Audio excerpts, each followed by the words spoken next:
जब कबूतर के ताव चढ़ जाओ तो भाव ना खाए के चाहिए। पैसा ली है तो अब तारी पियई है बुढ़ियान हर।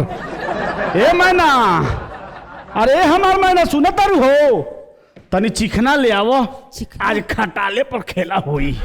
आज ले आइल बानी तारी, तारा साड़ी से छान के पियम। का ड्रामा शुरू कर दल मर्दवा, देखत नहीं कि एजा के आइल बा। एमे ड्रामा के बात का बा, की आइल बा उसे का बा, जे आइल बा ओकरा के भेज दो, कौन हम मना करता नहीं। पूरा स्टॉक बा, सब कोई तारी पिएला। ई बहुत बड़का हीरोइन है, तार लगा तारी पिएला आदमी है। हीरोइन गुप्ता जी, जी।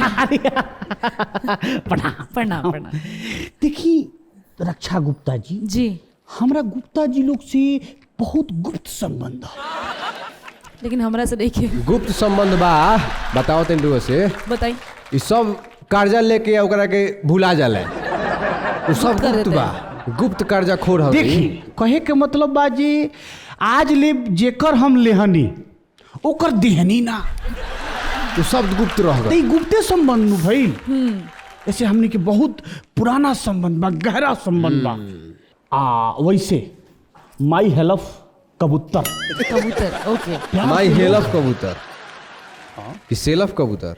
तू तनी कम बोलबो, हम जब काम करतनी तो डिस्टर्ब मत कर। प्यार से लोग हमरा के प्रेम कहेला। प्रेम।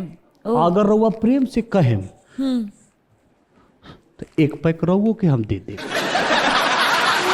ई तारी पिएली तो का है यहाँ के का दिक्कत बा, ठीक तो लागत नहीं। ई तारा तारी पिए लौकत रही।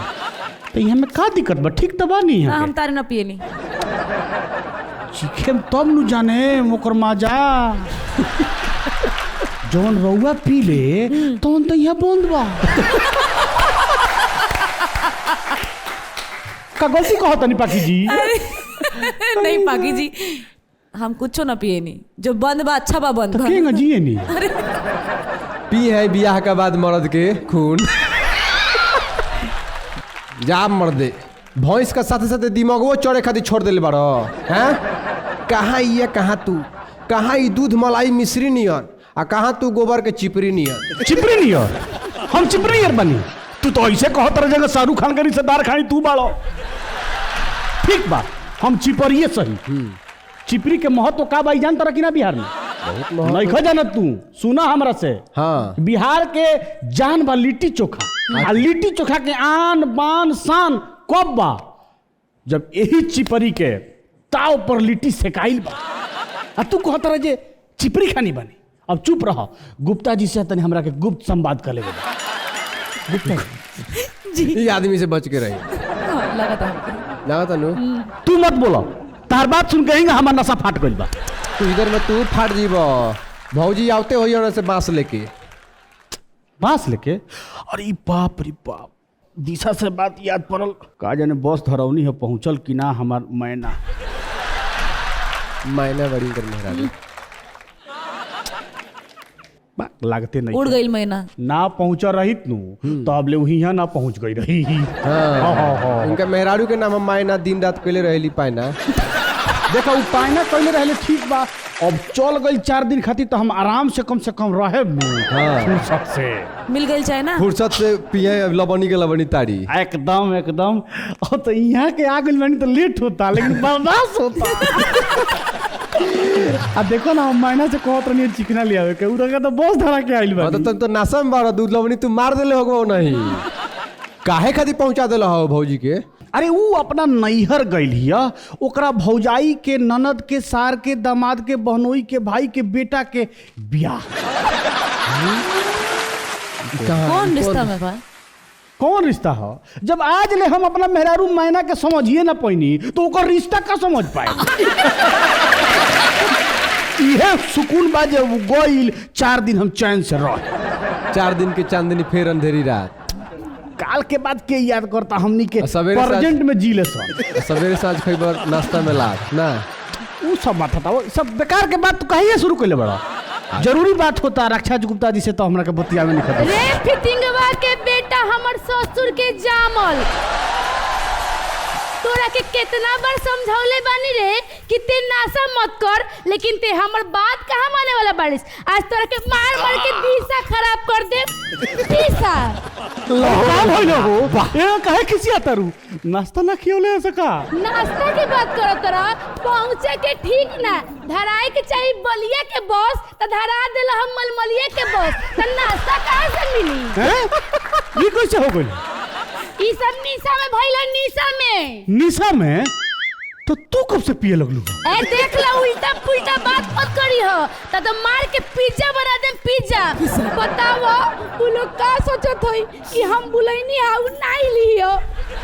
अरे छोड़ो ना, के का सोचत होई का कहत होई वो सब के बात हटा दो। मलमलिया गई रहलू हो तो कुछ खाए वाला ले आइलू हो? हां लाइल बनी पेड़ा। तो हमारे एकदम फेवरेट हो, तनी खियाओ ना। इनके के ले जाके तनी घर में खियावा तो तनी बढ़िया से। बड़ा अधिका बारिश यार।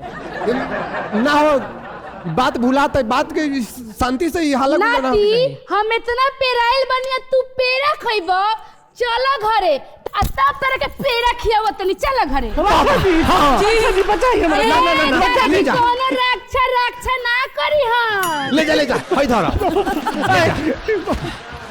घिसियावत ले जा, आई जा ले जा ले जा। वाह वाह वाह वाह ठीक भइल। हाँ बाप रे, अब जाके हमरा आत्मा के सुकून मिला। सबके मार खिया के। अरे पटीदार के जब दिखला दुख नु आय हाय बहुत अलग सुख मिलेला। बड़ा मेहनत से मना लेनी हो, मान लीजिए बार बार रउआ थोड़े भेटाए हैं। का कबूतर भाई फिर तो चले बिना पिटाइले? अरे तो रक्षा गुप्ता जी आइल बनी, वहाँ से कुछ समय बितावल जरूरी नु बा। हमरा गांव में आइल बनी। यही से कहल जाला कि जमुआ के छुअला के डर ना, परीकला के डर हो। पड़ी की जाई रोकी, एक उपाय करवा दे। रोक भाऊजी से जाके अभी हाँ कहते तो हम डेरा तनी का जा तनी नु कह के बोला लिया तनी, अभी तुरंत तारा उपाय करवा तो का हो जाई?